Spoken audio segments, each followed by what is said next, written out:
वृंदावन धाम में प्रसिद्ध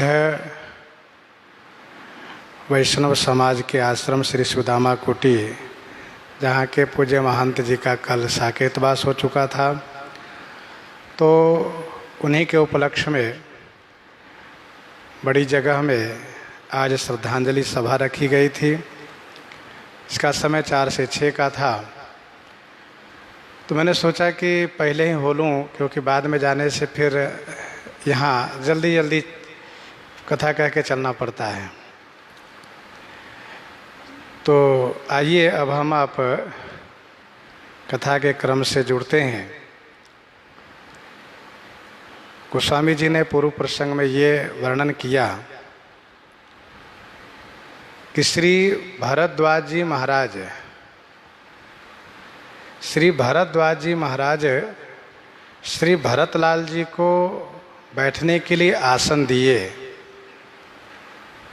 तो श्री भरतलाल जी महाराज सिर झुका करके बैठ गए और ऐसे संकुचित दिख रहे हैं कि मानो संकोच रूपी घर में भाग करके प्रवेश करना चाहते हो। इतने संकुचित हैं कि जैसे हमसे कुछ पूछे ना, हमसे कोई कुछ बोले ना, इसलिए संकोच रूपी घर में मानो भाग करके बैठना चाहते हैं। श्री भरद्वाज जी ने श्री भरतलाल जी के शील और स्नेह को देखा, संकोच को देखा कि श्री भरत बड़े संकुचित हैं, बड़े लज्जित हैं माता कैकेयी की करनी से। तब उन्होंने कहा, हे भरत, मैंने सभी सुधि पाई है, मैंने सभी सुधि पाई है, मुझे सब खबर मिल चुकी है। ब्रह्मा जी की करतूती पर किसी का कोई बस चलता नहीं।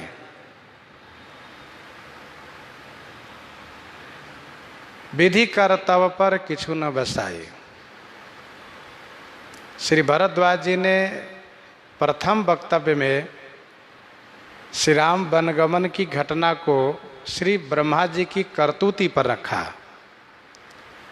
इसके बाद दूसरे वाक्य में उन्होंने कहा, तुम गला निजिय जन करहु, समुझे मातु करतूति, तात कैकेयी दोष नहीं, गए गिरा मति धोती। मातु करतूति समुझी, तुम जिये जनी गलानी करो। हे भरत, माता कैकेयी की करतूती समझ करके आप हृदय में गलानी मत करो, क्योंकि तात कैकेयी दोष नहीं। हे तात, इसमें कैकेयी का कोई दोष नहीं है, क्योंकि उनकी बुद्धि को श्री सरस्वती जी ठग ले गई। गिरा मति धूति गई। गिरा माने श्री सरस्वती जी उनकी बुद्धि को ठग ले गई।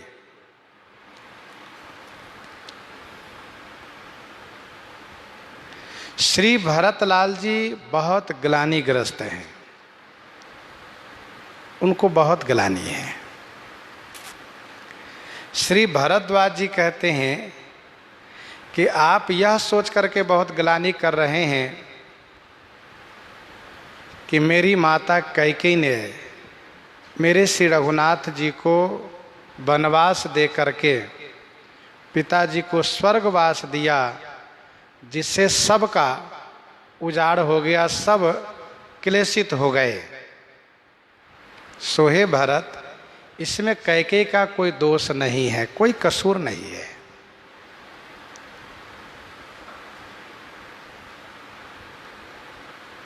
संभवतः श्री भरतलाल जी श्री कैकेयी की करनी पर ग्लानि करते हो, इसलिए श्री भरद्वाज जी ने कहा कि कैकेयी की इसमें कोई गलती नहीं है, तो कैकेयी की गलती नहीं है तो इस पर कोई ग्लानि नहीं होना चाहिए, ग्लानि न करें। तो श्री भरद्वाज जी कहते हैं ऐसा भी कहना उचित नहीं है।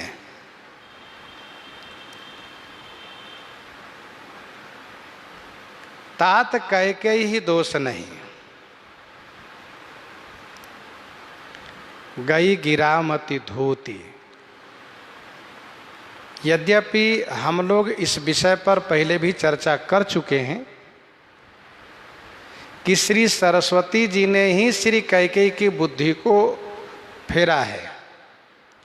फिर भी कुछ टीकाकार यहाँ भी इस बात को लेकर के कह रहे हैं।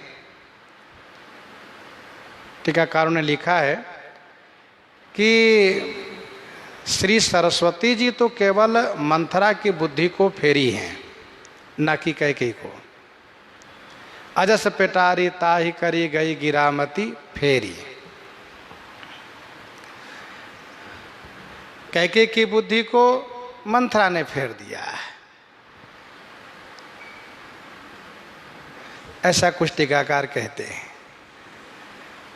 परंतु ध्यान दीजिएगा, अध्यात्म रामायण के अनुसार यह बिल्कुल प्रमाणित है कि देवताओं ने श्री सरस्वती जी से ये कहा था कि माता जी आप पहले मंथरा की बुद्धि को फेरिएगा, फिर कैकेयी की बुद्धि फेरिएगा।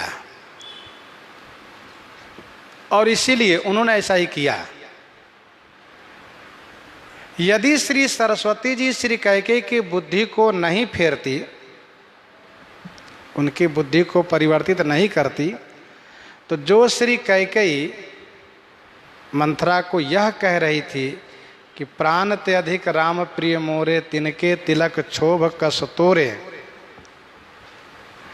और फिर मंथरा को उन्होंने फटकार भी लगाया था, पुनियस कबहु कहसी घर फोरी, तब धरी जीभ कढ़ावऊ तोरी। तो श्री कैकेयी मंथरा की बात में नहीं आती है। और श्री सरस्वती जी ने देखा कि श्री कैकेयी मंथरा की बात में आएंगी नहीं, तब वे फिर श्री कैकेयी में प्रवेश किए हैं। सुर माया बस बैरनी सुहृदय जानी पतियानी, वहाँ स्पष्ट वर्णन है। सुर माया बस बैरनी सुहृदय जानी पतियानी।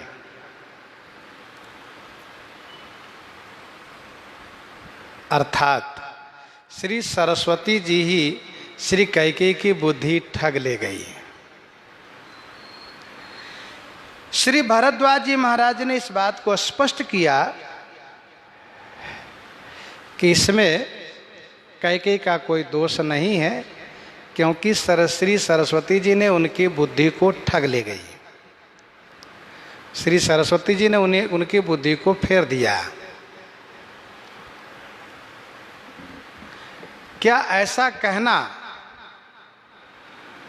सब प्रकार से उचित है? आज भी न्यायालय में किसी अपराधी को लेकर के यदि कोई वकील अपना वक्तव्य दे रहा हो कि यह अपराधी नहीं है, सर्वथा निर्दोष है, इस बात को ना तो जज स्वीकार कर सकते ना समाज स्वीकार करता है। क्योंकि अपराधी कोई अबोध बालक नहीं है,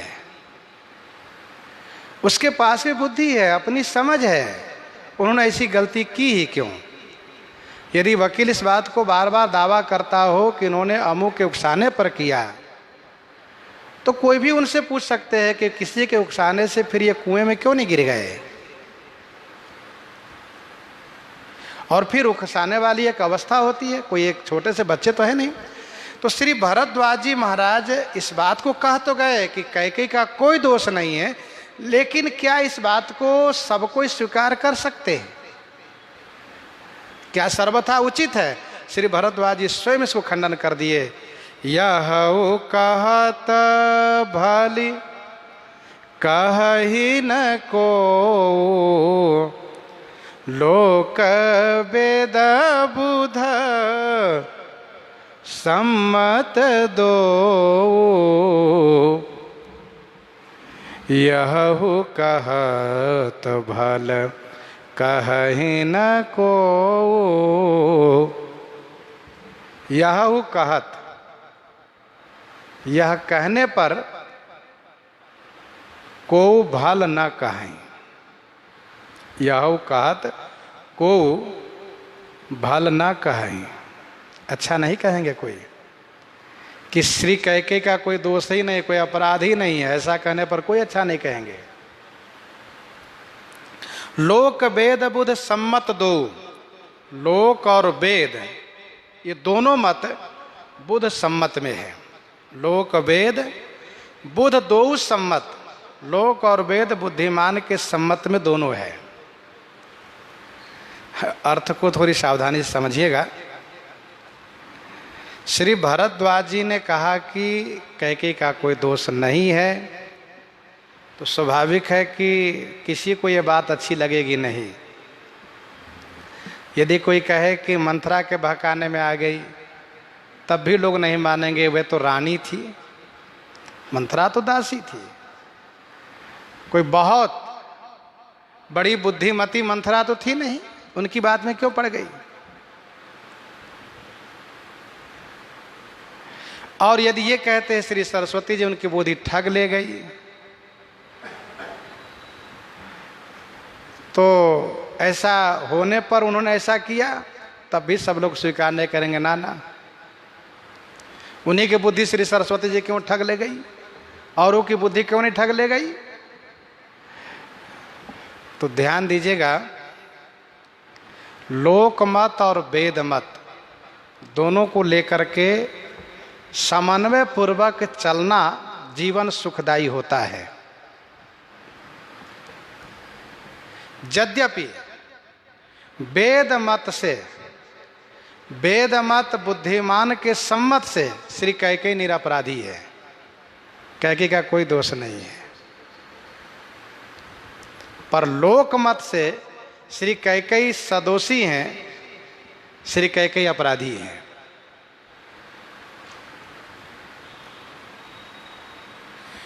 वेद मत से श्री कैकेयी का कोई दोष नहीं है, कहिए कैसे।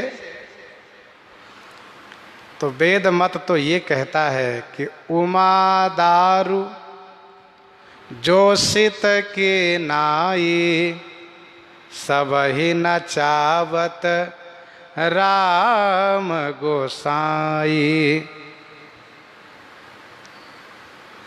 नट मर कट एव सबहि नचावत राम खगेश वेद अस गावत।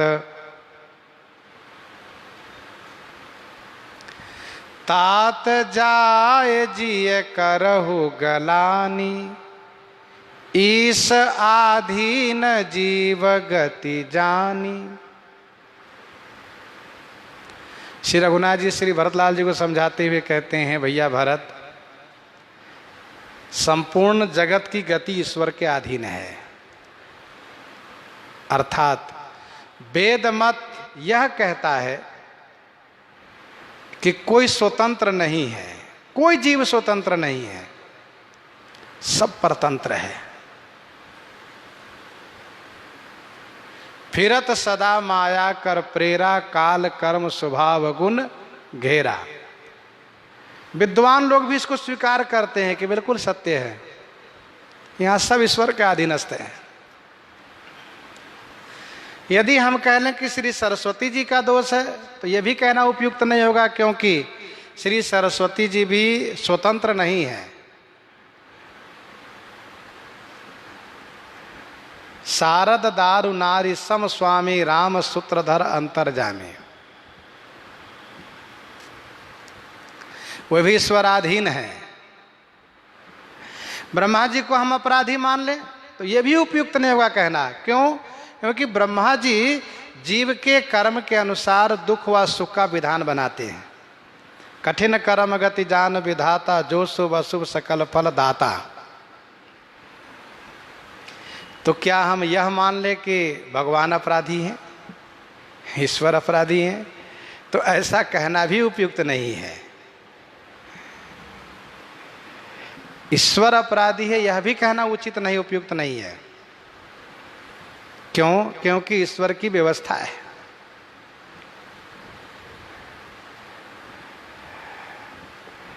ईश्वर की व्यवस्था है, उन्होंने व्यवस्था को विभाजित किया है और अमुक अमुक सबको अधिकार दे दिया है। सबको अधिकार दे रखा है।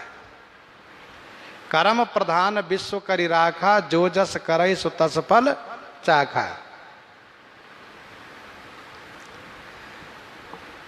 ईश्वर की व्यवस्था है। जिस प्रकार से हमारे देश के राजा, हमारे देश के प्रधानमंत्री कोई नियम बनाते हैं, कोई कानून बनाते हैं और जनता द्वारा निर्वाचित उन प्रतिनिधियों द्वारा उसको समर्थन करवाते हैं। सब लोग एक मत हो करके उस कानून को एक मूर्त रूप देते हैं कि यह नियम बन गया, कानून बन गया। अब उस कानून को, उस नियम को जो क्षेत्राधिकारी होते हैं उसको क्रियान्वित करते हैं। जो नहीं समझते हैं वे लोग कहते हैं सरकार अपराधी है, लेकिन सरकार अपराधी नहीं है। तो क्या क्षेत्राधिकारी अपराधी का? वो भी अपराधी नहीं है। उन्होंने एक पंच के रूप में, स्वतंत्र कोई नियम नहीं बनाया, एक पंच के रूप में, और पंच भगवान का रूप माना जाता है, पंच के रूप में एक नियम कानून का स्वरूप प्रदान किया और उसके अंतर्गत जो गलती करता है उसको दंडित किया जाता है। इसमें अपराधी कौन है? इसमें अपराधी कौन है? अपराधी वही है जिसने अपराध किया है, गलती उसकी है। तो श्री भरद्वाज जी महाराज बहुत समझ बूझ करके श्री भरतलाल जी को समझा रहे हैं कि यह कहत भल कहाई न को। यदि हम कहें कि कैकेयी का दोष नहीं है तो इसको कोई अच्छा नहीं मानेंगे लोकमत से। और जब तक लोकमत से अच्छा नहीं माना जाएगा तब तक उसको पूर्ण रूप से सही नहीं ठहराया जाएगा। ध्यान दीजिएगा, धर्मशास्त्र में जो बात कही गई है उन बातों को संत लोगों के बीच रखते हैं। पहली बात तो संत शास्त्रीय प्रमाणित बातों को लोगों के बीच उस रूप में रखते हैं जो धर्माचार्यों तथा पुण्यात्माओं द्वारा किया गया जो आदर्श है, जो चरित है। वर्तमान में जो लोग हैं वे कितना क्या कर सकते हैं, इन बातों को ध्यान में रखते हुए संत महापुरुष उस विचार को रखते हैं। तमाम सदग्रंथ की रचना करते हैं, अपना वक्तव्य रखते हैं, जिससे वेद मत और लोक मत दोनों का समन्वय हो। वेद में ऐसा लिखा है, धर्मशास्त्र में ऐसा लिखा है, लोगों द्वारा यह क्रियान्वित किया गया है, अनुमोदित है, तब जाकर के वह सबके लिए अनुकूल होता है। श्री भरद्वाज जी महाराज एक और महत्वपूर्ण बात कह रहे हैं। क्या? हे भरत, कैकेयी दोषी है या नहीं है? कैकेयी दोषी हो तो और दोष से मुक्त हो तो, अर्थात कैकेयी अपराधिनी हो या अपराधी नहीं हो, दोनों परिस्थिति में आप शुद्ध हो। ये बड़ी बात है। श्री भरद्वाज जी कहते हैं कैकेयी का अपराध हो तो और अपराध नहीं हो तब भी, दोनों परिस्थिति में आप शुद्ध हो, पाक हो, आप में कोई दोष नहीं। क्यों? क्योंकि आप सबसे अलग हो। तात तुम्हार बिमल जस गाई, पायहि लोकहु वेद बड़ाई। तात तुम्हार विमल जस गाई। पायहि लोकहु वेद बड़ाई। हे तात, तुम्हार विमल जस गाई, आपके निर्मल जस को गा करके लोक और वेद दोनों मत से वह भक्त बड़ाई को प्राप्त करेगा। हे तात, तुम्हारे निर्मल जस को गा करके लोकमत वेदमत दोनों से वह भक्त बड़ाई को प्राप्त करेगा। पायहि लोकहु वेद बड़ाई।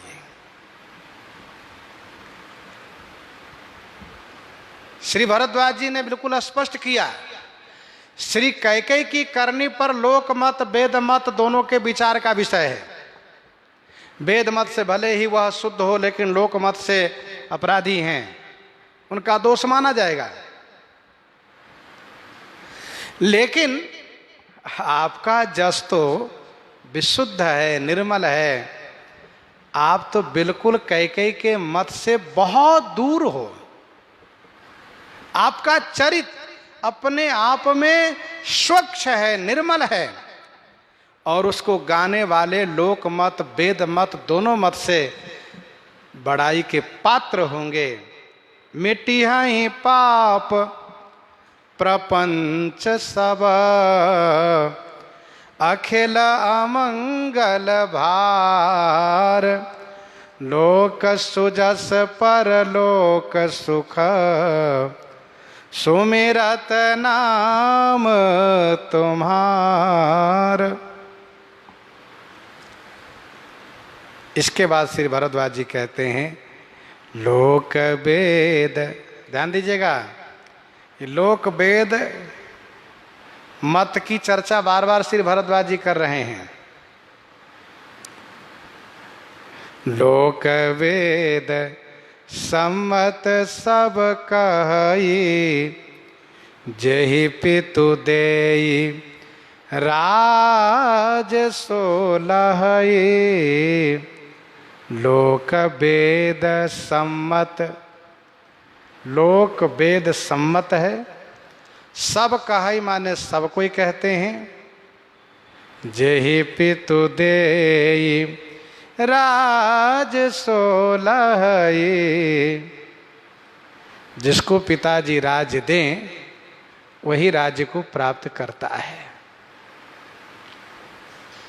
लोक वेद सम्मत, लोक और वेद का सम्मत है। सब कोई कहते हैं पिताजी जिसको राज देते हैं वही राज्य का अधिकारी होता है। तनय जजाति ही जौवन दयऊ, पितु आज्ञा अघ अजस न भयऊ। और इसीलिए जजाति ने अपने उसी पुत्र को राज्य दिया जो छोटा था। पिताजी जिसको राजा बनावे वो राज्य के अधिकारी है। इस बात को लोक भी समर्थन करते हैं, वेद भी समर्थन करते हैं, सबको इस बात को स्वीकार करते हैं।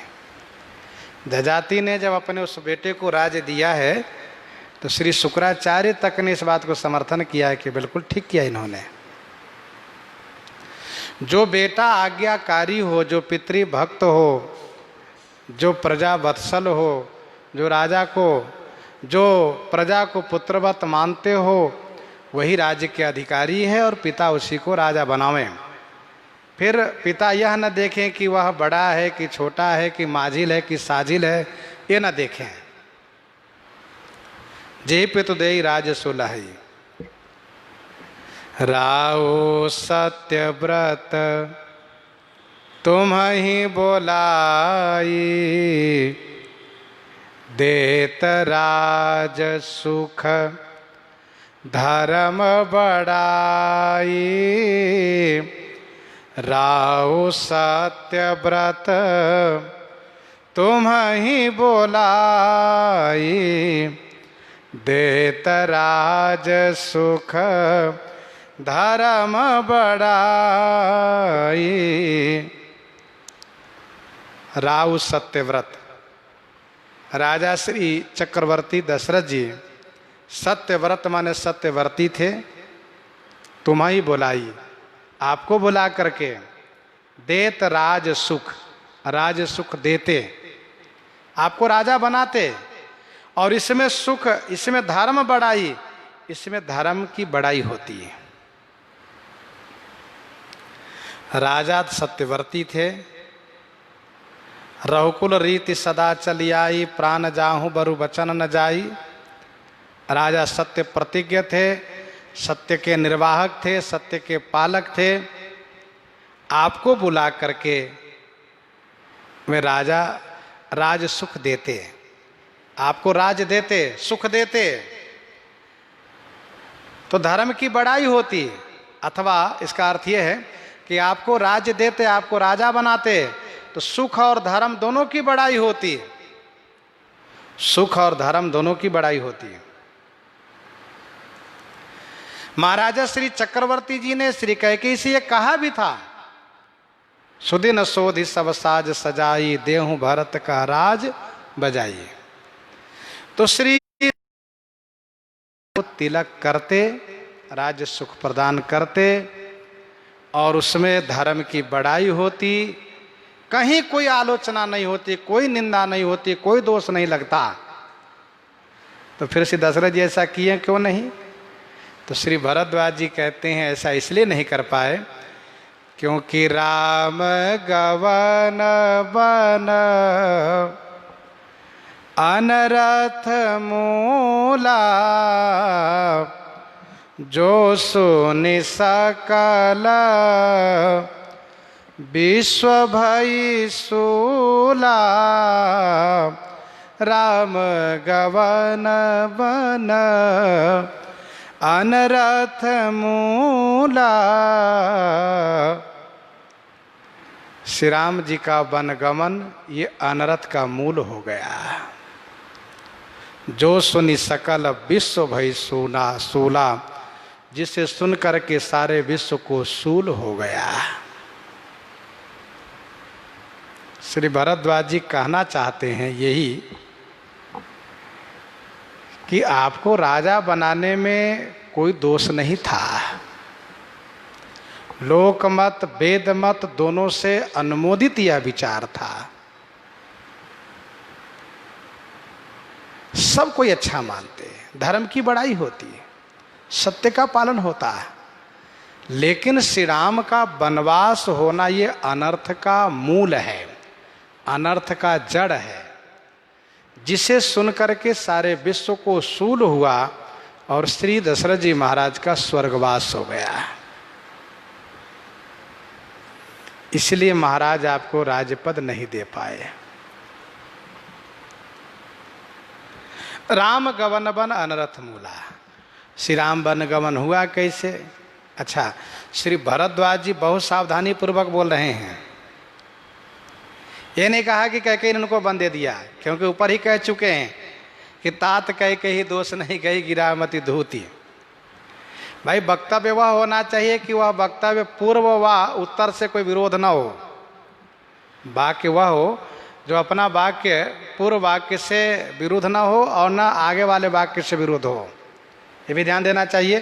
तो श्री भरद्वाज जी ने कहा श्री राम जी का वनवास होना ये तो अनर्थ का जड़ है, जिसे सुनकर के सारे विश्व को सूल हो गया। अब एक प्रश्न यहाँ भी है कि गोस्वामी जी ने तो कहा कहो राम वन गवन सुहावा, वनवास तो सुंदर हुआ। श्री भरद्वाज जी कहते हैं राम गवन वन अनर्थ मूला, श्री राम वन गमन अनर्थ का जड़ है।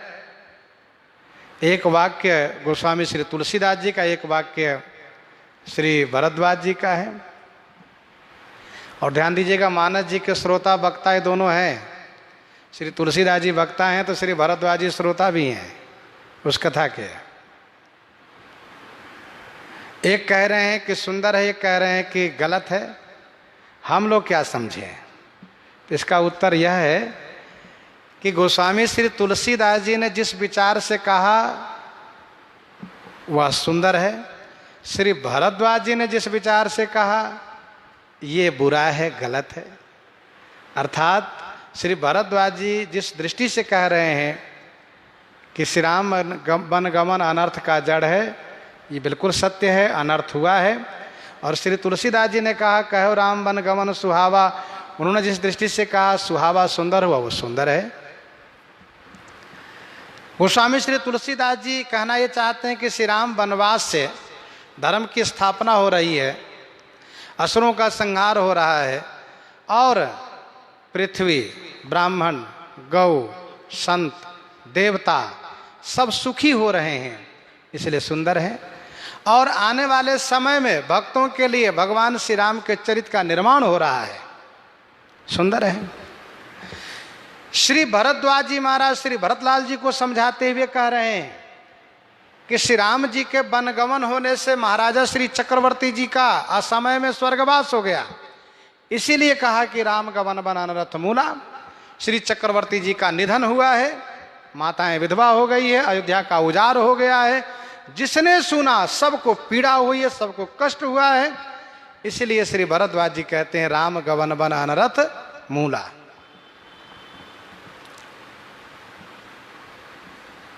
किसी विषय को समयोचित, उसको उचित व गलत ठहराया जा सकता है। समय से क्या संबंधित है उसका, समय से क्या संबंध है उस विषय का, उस घटनाक्रम का, तभी उसको गलत व सही ठहराया जाता है। जो सुनि सकल विश्व भय सूला, श्री राम वनवास सुनकर के सारे विश्व को पीड़ा हुआ। सो भावी बस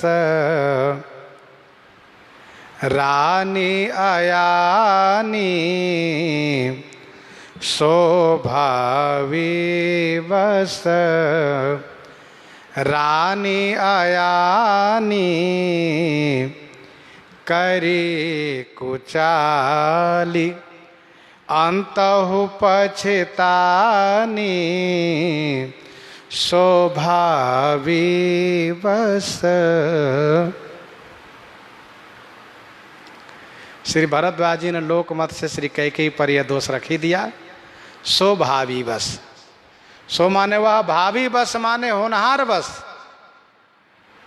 रानी कैकेयी अज्ञानी हो गई और करी कुचाली अंतहु पछतानी, कुचाल करके अंतहु माने आखिर में पछताई ही, केवल उनको पछतावा हाथ लगा, कुछ नहीं मिला, कुछ नहीं मिला, हाँ केवल पछतावा मिला उनको।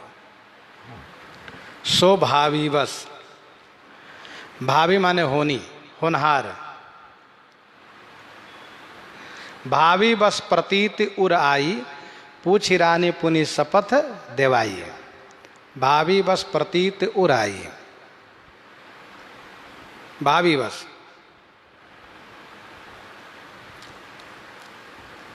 अब ये कौन सी भावी है, कौन सी होनी है, भगवान शिव से पूछ लीजिए, वह बताएंगे। हरि इच्छा भावी बलवाना, हरि इच्छा भावी बलवाना, हृदय विचारत शंभ सुजाना। भगवान शिव सोचते हैं बताओ इतनी बड़ी घटना घट गई, लोग सुनेंगे क्या कहेंगे। श्री सती जी और भगवान शिव, इन दोनों के बीच ऐसी बातें हो गई। कैसी श्री सती पतिव्रता जो पति के वचन पर विश्वास नहीं की और पति से झूठ भी बोल गई, और फिर भगवान शिव उनको परित्याग भी कर दिए। बहुत सी बातें हैं इसमें। तो भगवान शिव के मन में बहुत हलचल मचा था। तो भगवान शिव एक समाधान किए, क्या, ये हरि इच्छा भावी बलवाना। ध्यान दीजिएगा, सामान्य जन, एक बात और ध्यान रखिएगा, सामान्य जन, सामान्य प्राणी माया के अधीनस्थ है। सामान्य जन, सामान्य प्राणी माया के अधीनस्थ है। माया जैसे चाहे वैसे नचाती है, लेकिन जो भगवदीय हैं, जो विशिष्ट महापुरुष हैं, वे भगवान के अधीनस्थ हैं। भगवान उनको जैसा चाहे वैसा नचाते हैं। इसीलिए संत जो होते हैं, बुद्धिमान संत, संत महापुरुष वे किसी में दोष नहीं देखते हैं। सामान्य जन में गलती देखते हैं तो कहते हैं तो माया के अधीनस्थ बेचारे क्या करिए। महापुरुषों में कोई गलती दिख रही है, अरे तो ठाकुर जी की ऐसी माया है, लीला है उनकी, भला इनसे गलती हो सकती है? ना ना ना, ये ठाकुर जी ने इनको इस तरह से नाच नचाया। तो इस बात को समझना चाहिए। सो भावी बस, भावी बस माने हरी इच्छा भावी बलवाना। रानी अज्ञानी हो गई। ध्यान दीजिएगा, माया भी वहीं लगती है जहां कुछ कमी होती है। माया भी वहीं लगती है जहां कुछ कमी होती है। संत महापुरुष कहते हैं कि भूत प्रेत सबको नहीं लगता है, भूत प्रेत भी सबको नहीं लगता है। किसको लगता है? तो जिसका आध्यात्मिक तेज कम है, कमजोर है, उसको भूत प्रेत लगता है। रोग भी सबको नहीं होता है, किसको होता है? जिसका आंतरिक तंत्र अर्थात शरीर कमजोर है, जिसका आंतरिक तंत्र कमजोर है उसको रोग व्याप जाता है, रोग घेर लेता है। उसमें क्षमता नहीं है रोग से संघर्ष करने की, रोग उनको दबा देता है। वैसे ही माया उसको दबा देती है जो जिनमें कुछ कमी होती है। भूत प्रेत भी उसी को दबाता है जिनको अध्यात्म तेज कम होता है। इसका प्रमाण यह है कि भारत जनक मुनि जन सचिव, भारत जनक मुनि जन सचिव साधु सचेत बिहाई, लागी देव माया सबही जथा जोग जेहि पाई। लागी देव माया सबही जथा जोग जेहि पाई। जथा जोग जेहि पाई, माया सबको लगी, पर गोस्वामी जी ने स्पष्ट किया इन लोगों को तो माया ने छुआ भी नहीं। भारत जनक मुनि जन सचिव साधु सचेत बिहाई, और बाकी लोग कहा लागी देव माया सबही जथा जोग जेहि पाई। इसीलिए संसार में जीवन जीने के लिए दोनों पक्ष को मजबूत करना चाहिए। आध्यात्मिक तेज को मजबूत करना चाहिए, भजन पूजन पाठ इतना अधिक हो कि देव माया की दाल न गले वहाँ, और स्वास्थ्य के दृष्टि से शरीर इतना मजबूत हो कि फिर कोई रोग आपको अपने अधीनस्थ न कर सके, तब जाकर के आप विजयी हो पाएंगे। सो भावी बस रानी आयानी, करी कुचाल अंतहु पछतानी। संतों ने कहा रानी कैकेयी में ऐसा क्या दोष था? तो इसको बहुत गहराई में आप जाइएगा तो श्री कैकेयी कर्म के प्रतीक हैं। श्री कैकेयी कर्म के प्रतीक है, और श्री कौशल्या जी ज्ञान के प्रतीक है, श्री सुमित्रा जी उपासना के प्रतीक हैं।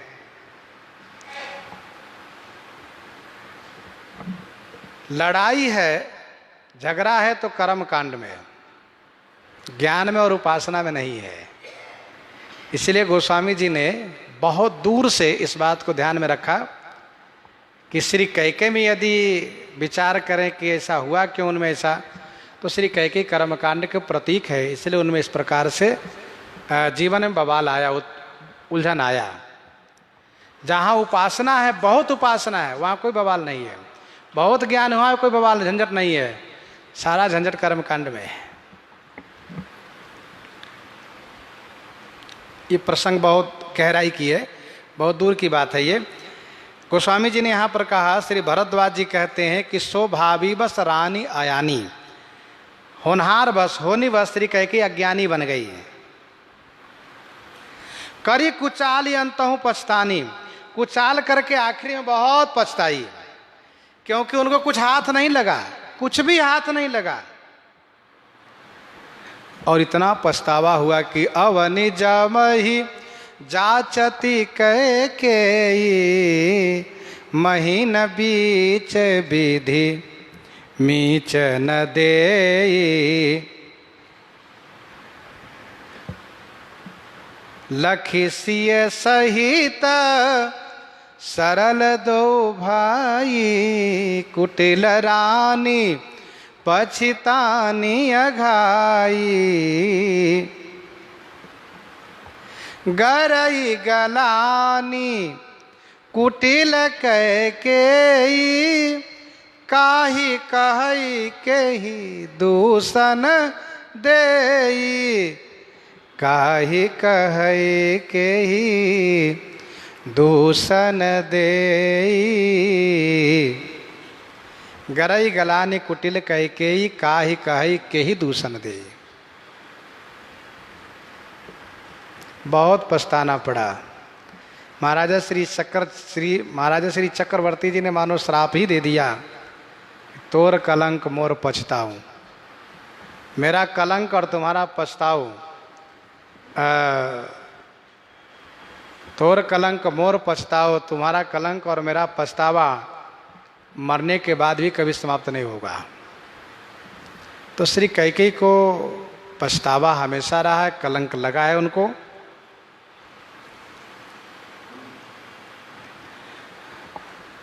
ताहूँ तुम्हार,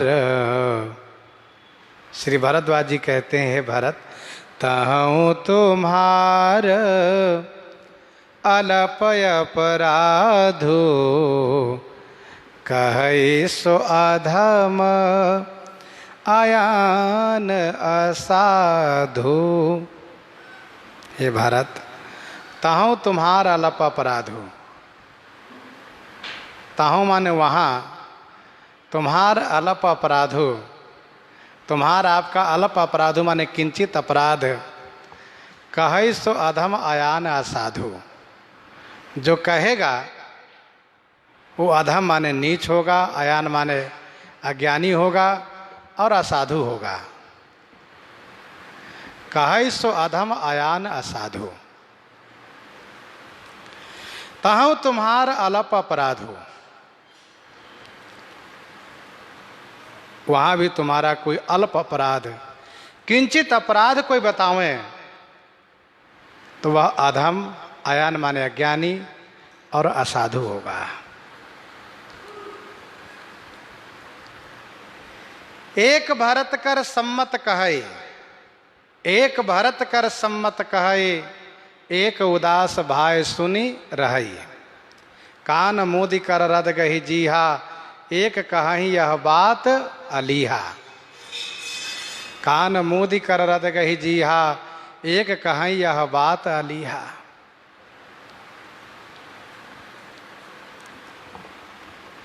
श्री भरत के अपराध कहने वाले, अल्प माने किंचित, थोड़ा भी अपराध कहने वाले, वह अधम माने नीच होगा, मनुष्यों में नीच होगा, ज्ञानियों में अज्ञानी होगा और साधुओं में असाधु होगा।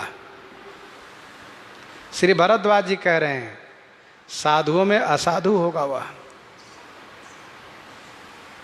कर्म कांड के दृष्टि से अधम होगा, ज्ञान के दृष्टि से अज्ञान होगा और उपासना के दृष्टि से असाधु होगा वह।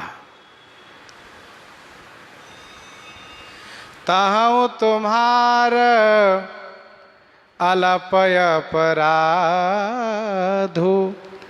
कहए सो अधम आयान असाधु। कहई सो अधम आयान असाधु।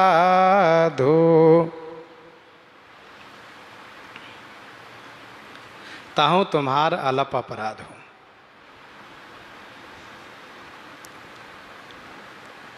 श्री भरद्वाज जी महाराज बिल्कुल स्पष्ट कर दिए, है भरत, कैकेयी के कार्य में, कैकेयी की करनी में तुम्हारा जरा भी कहीं भी कोई मतलब नहीं है, कोई अपराध नहीं, किंचित जरा भी अपराध नहीं। करते हो राज तो तुम ही न दोषो, करते हो राजत तुम ही न दोषो, राम ही होत सुनत संतोषो। करते हो राज तो तुम ही न दोषो, करते हो राज तो तुम ही न दोषो। आप राज्य करते तो आपका दोष नहीं था। राम ही होत सुनत संतोषो, श्री राम जी सुन करके परम संतुष्ट होते। राम ही श्री राम जी को सुनत संतोषु होत, परम संतोष प्राप्त होता है। करते हो राज तो तुम ही न दोषो, राम ही होत सुनत संतोषु। राम ही होत सुनत संतोषु।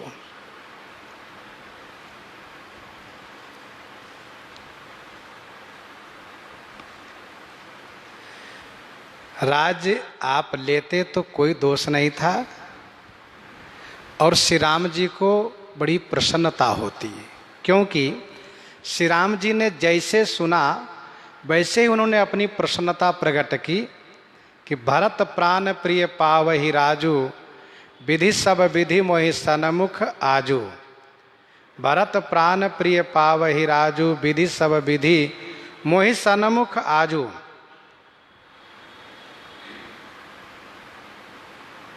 श्री वाल्मीकि जी से प्रभु ने कहा, तात बचन पुनि मातु हिता, भाई भरत असराऊ, मोह कहाँ दरस तुम्हार प्रभु, सब मम पुण्य प्रभाव। राज्यसभा में गुरुजी ने कहा, सुन सुख लहव राम वैदेही, अनुचित कहवन पंडित के। राज्यसभा में यह बात कही गई। प्रभु श्री राम जी ने संदेश में ये कहवाया कि नीति न तजी राजपद पाए, पाले हु प्रजा ही कर्म मन बानी। तो करते हो राज तो तुम ही न दोषो, राम ही होत सुनत संतोषु।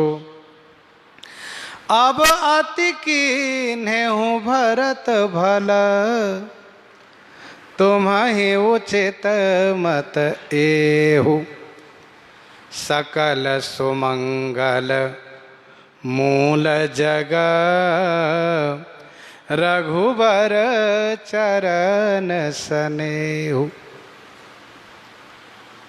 श्री भरद्वाज जी ने श्री भरतलाल जी को इस बात को लेकर के पहले प्रशंसा किए हैं कि राजा बन जाते तब भी बहुत अच्छा था, तब अच्छा था, लेकिन राज परित्याग कर दिए, ये बहुत अच्छा किए।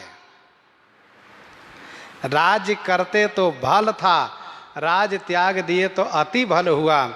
अब अति कीन्हे हूँ भरत भला, तुम ही उचित मत एहु। हे भरत, अब अति भल किन्हे हूँ, अब तो अत्यंत अच्छा किए हो, और तुम्हारी उचित मत ये है। तुम्हारी माने आपके मत से यह उचित है, तुम्हारी उचित मत ये है। सकल सुमंगल मूल जग, रघुबर चरण स्नेह। रघुबर चरण स्नेह जग सकल सुमंगल मूल, जगत में समस्त सुंदर मंगल का मूल है। ध्यान दीजिएगा, पिताजी की आज्ञा यदि श्री भरतलाल जी पालन करते तो यह भल था, क्योंकि सामान्य धर्म का प्रतिपालन था, और सामान्य धर्म के प्रतिपालन करने से स्वर्ग की प्राप्ति होती है। अच्छा था। परंतु श्री भरतलाल जी पिता द्वारा प्रदत्त राज्य को परित्याग करके उस परंपरा को पालन करने के लिए कि जेठ स्वामी सेवक लघु भाई यह दिन कर कुल रीति सुहाई, श्री राम जी को राज्य देने के लिए चित्रकूट के लिए प्रस्थान किए हैं।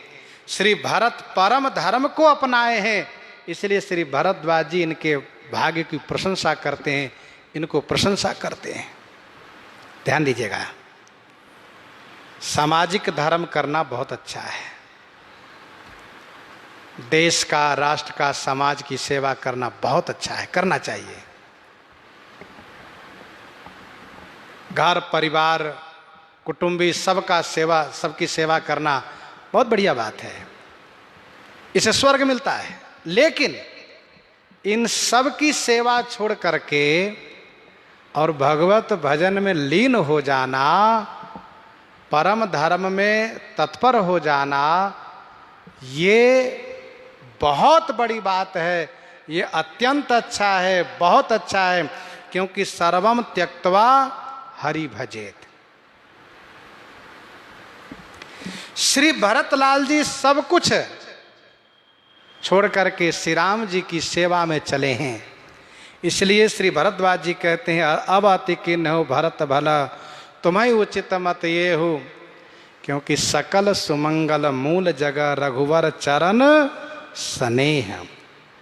रघुवर चरण स्नेह, श्री रघुनाथ जी के चरण में स्नेह होना, ये समस्त सुंदर मंगल का मूल है।